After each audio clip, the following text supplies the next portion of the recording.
I like to be the first to go on record to say that whatever happens in the home, it's not always supposed to stay in the home.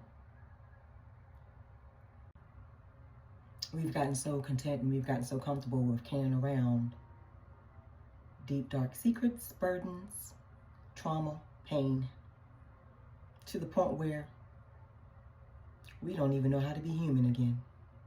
We've forgotten that we hold the key to our own success, our own happiness, our own peace. We carry the fruits of the Spirit. A lot of us was not raised with the ability or the resources to have things poured into us, or have an introduction to God, or an introduction to religion, or an introduction to spirituality. A lot of us didn't have that humble character in our life that will speak into us and speak positivity over us. A lot of us didn't have that. And a lot of us have. But for some reason, we are all on this earth together. And then we forget to look at each other. And we forget to speak. We forget to speak to one another. Because we have allowed the wicked ways of the world to taint us in a way where we forget we are human. A lot of us have associates or people we entertain that's in our lives that we know carry a lot of negativity with them, where it spurs out their mouth or it pours out in a way where either we are afraid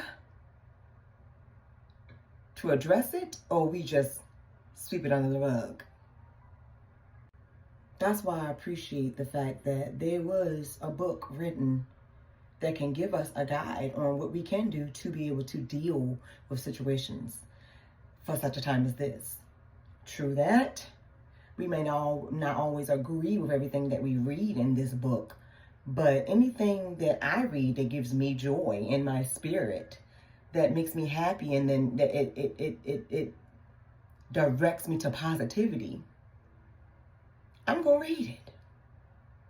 And there's nothing wrong with that.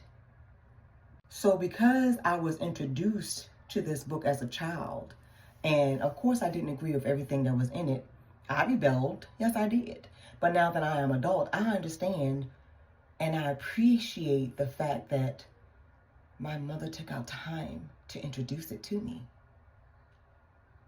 God had a plan. He knew what he was doing. So yeah, a lot of us are grown right now, and we, have a choice to decide what we want to do and we don't want to do, and what we can accept and what we cannot accept. But what we're not going to do is downplay or down talk or, come at somebody evil in a way where just because you don't agree with what they think and what they say and what they believe, you don't have the right to try to tell them that they're not right. Yeah, your opinion, it's okay, but we don't have to accept that. And you are going to have to be okay with accepting that as well. It's not that hard. I'm saying, therefore, if we want to continue to live a blessed life, and I know that every single one of us here on this earth wants to live a blessed life, leave people alone. Let them walk their walk. If you can't encourage them, if you cannot lift them up, if you cannot pour positively into them, leave them alone. No good is going to come to you for messing with them. That's pure facts. I want to keep you encouraged. I want you to continue to shine your light. Because your light is bright and beautiful. You might not see it, but I do. And I appreciate you for it. Keep going. And for those who are still left in the dark, I am so sorry.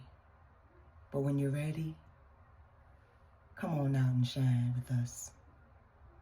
Open your mouth and speak. You might be surprised at what kind of love you receive back. And that's a promise.